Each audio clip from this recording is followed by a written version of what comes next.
we got to do the forgiveness thing here. Now a 4-iron off a tight lie off the toe is gonna feel like the worst thing ever. It's like a cold cup of coffee. Ah!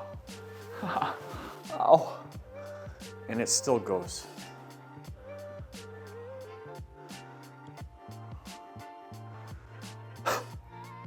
$249.9.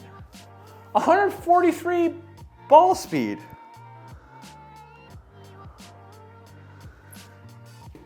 These are the best Kirkland signature golf product they've made. It's Zim and the Rocket. Perfect. Okay, the last piece of the puzzle. New lights, who dis? The last Kirkland signature golf product that's available on the market that I haven't reviewed. The irons, the K-Sig 1 irons. So, highly publicized as being a ripoff from the TaylorMade P790s.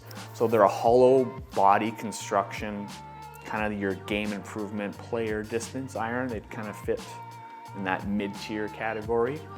Obviously the price we'll touch on a little bit later. So the construction, we hit all the buzzwords. We got a forged face for ball speed. We got injected foam insert to reduce vibration and improve sound consistency. We'll talk about the sound in a minute. Tungsten weight for lower center of gravity, 4-iron to pitching wedge. So they come in a stiff flex or regular flex. We opted for stiff. 4-iron to pitching wedge. They are an Elevate true temper shaft. So these are 115 gram in a stiff flex, and they have a lambkin crossline 360 grip. Now, I probably hit about 50 balls just now, and it's amazing. They're great. They are the best Kirkland signature golf product ever. They're better than the balls, way better than the putter. The wedges are good, the driver was okay. These are pretty close to perfect. So I wanted to test the feel, the distance, and the forgiveness, like the consistency.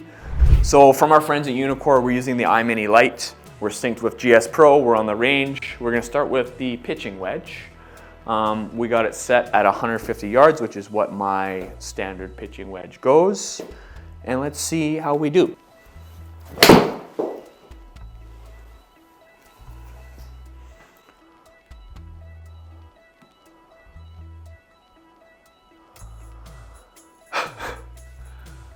Well, we might as well just stop the video right there.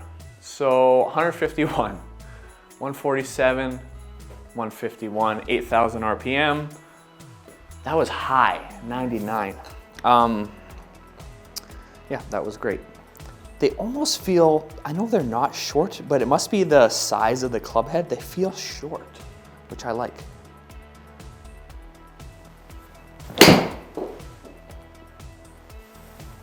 Little push draw. Yeah. It definitely is a different type of feeling if you've never hit like a hollow constructed iron. It's almost like, you know that like thud or whack you get from a forged iron? And I know this is forged construction. It's almost like a slap, like slippy, slappy. So swimmy, slippy, slappy, Swanson? Maybe it's on the briefcase. Look on the... Oh yeah, it's right here. Samsonite. I was way off. It's a slap, it's like a...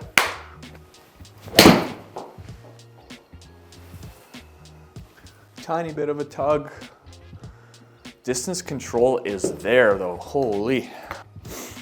Okay, let's see if we can work one, a little low cutty one.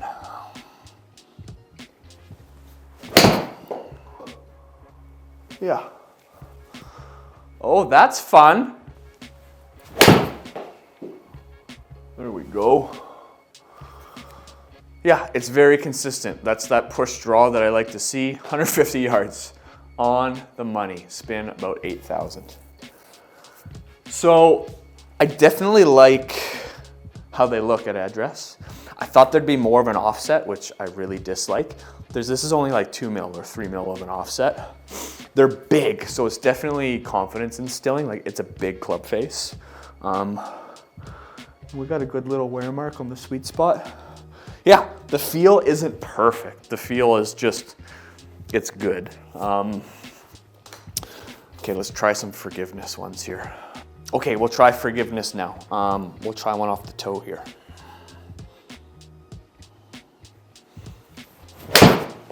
Oh, that was so toey. Ah!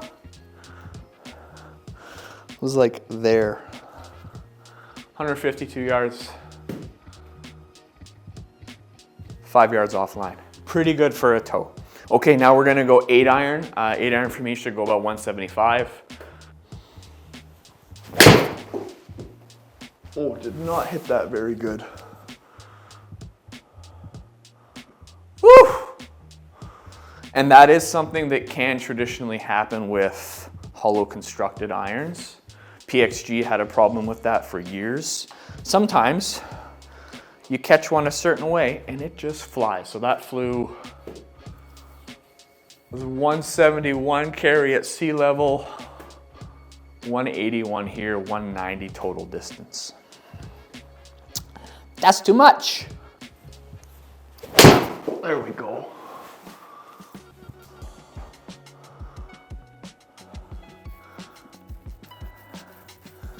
Why?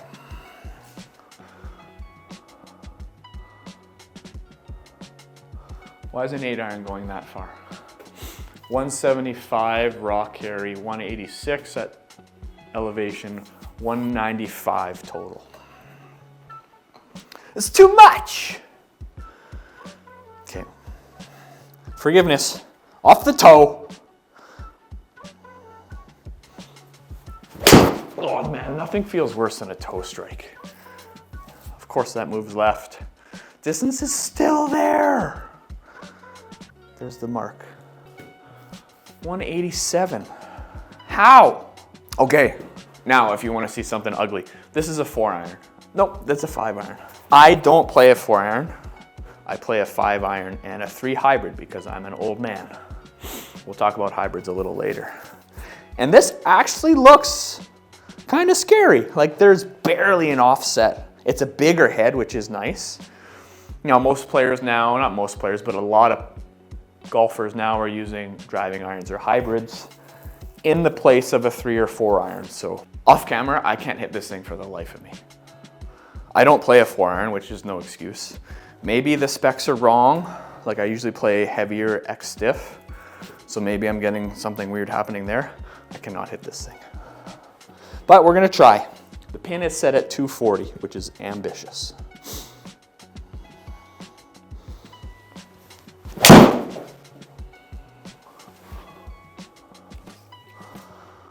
Okay, that was actually okay. 245, bit of a pull. Spin was good, 3,000. Okay, finally.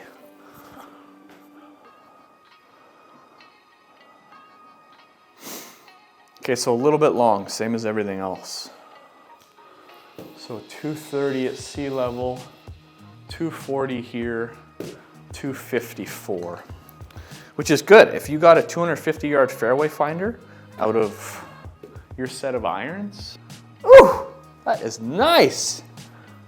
Push draw, woo!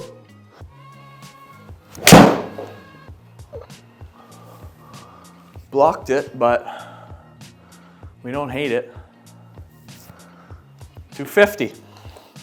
Well, that's pretty good. If you can dial in this ball flight, keep it kind of low and under the wind, 3,000 RPM is kind of right where you want a 3 iron to be.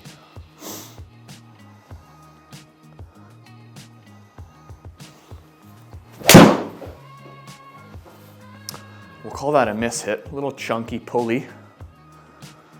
It can still get 235. Yeah, okay. Still forgiving. I don't know how this would be out of the rough.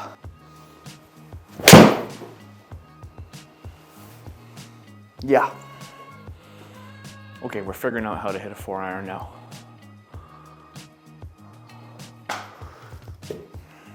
Numbers on that one, 2,700 RPM. Yeah, we like that.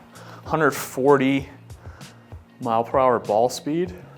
The feel is just okay for me. I'm used to like a muscle back or a blade, kind of that low thudding thwack when you hit a solid iron strike with compression. Now for those of you that have ever hit a hollow body constructed iron, it's more of like a slap. It takes a bit to get used to what an actual pure strike on the sweet spot feels like. Once you get used to that, it's nice. Distance. So these are strong lofted, so we got to make sure we're comparing, I don't like apples, Haribo twin snakes to twin snakes. When you're talking about iron versus iron, and especially when we're talking about the generations of irons, the irons from 20 years ago to 5 years ago to 10 years ago, they're totally different. And a lot of that is marketing. Our irons are going to go 5 to 10 yards longer. That's because they're 3 degrees strong. So our 4 iron is 20 degrees for reference, and the pitching wedge is 45. So they're definitely strong lofted. Distance control was an issue for me. They were definitely long. They went a mile, an absolute mile. Forgiveness was crazy good. There's nothing worse than hitting like a blade thin or toey or heely. I tried to kind of splatter the club face with a few miss hits, and they still performed really well. Appearance, not the greatest, to be honest. They are so shiny.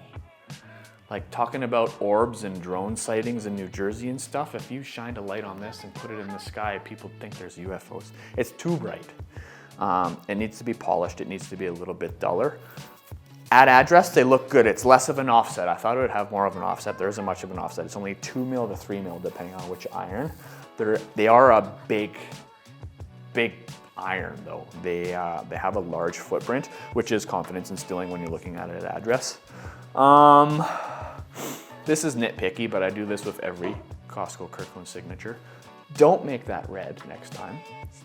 If someone wants to customize these, just fill that black. And then the P or the 3 or the 4, whatever iron it is, it's too close to the toe. And maybe because they think if people are in push carts, it's gonna kind of sit like this, but if it's in a bag, I don't know. I just think that font kind of looks amateurish and it's too far on the toe. The shafts are okay.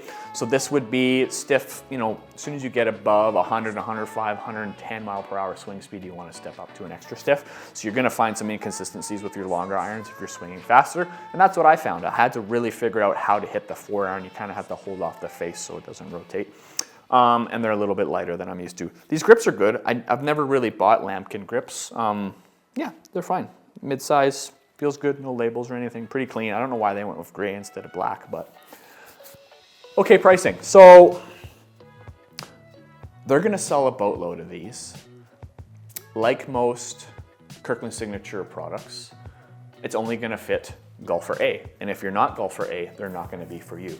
If you are Golfer A, yes, you should buy these. They're less than half the price. So a standard iron set like TaylorMade P790s, are gonna go for $1,500 to $2,000 Canadian right now. This was $699 Canadian today at Costco.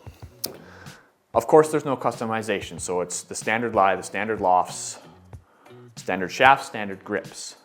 So if you're comparing that to an iron made by the Big Five, you're saving a lot of money. The one category that does have these beat is going to be the new direct-to-consumer irons. So your Tacomos, your sub-70s, your Haywoods.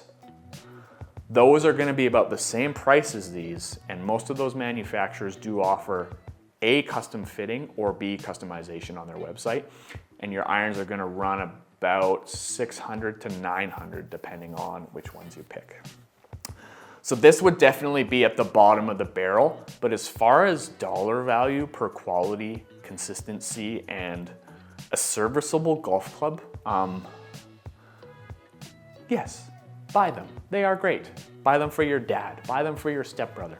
Buy them for somebody getting into the game of golf. You could grow with these. Like if you started picking up the game of golf with these irons, you could use these for a very, very long time until you outgrew them. Because really the only step after this is to go for a smaller, like your TaylorMade P770 or your Titleist T100s, and then you're going into blades or cavity backs. So the next step up of irons above this isn't going to be anything crazy different.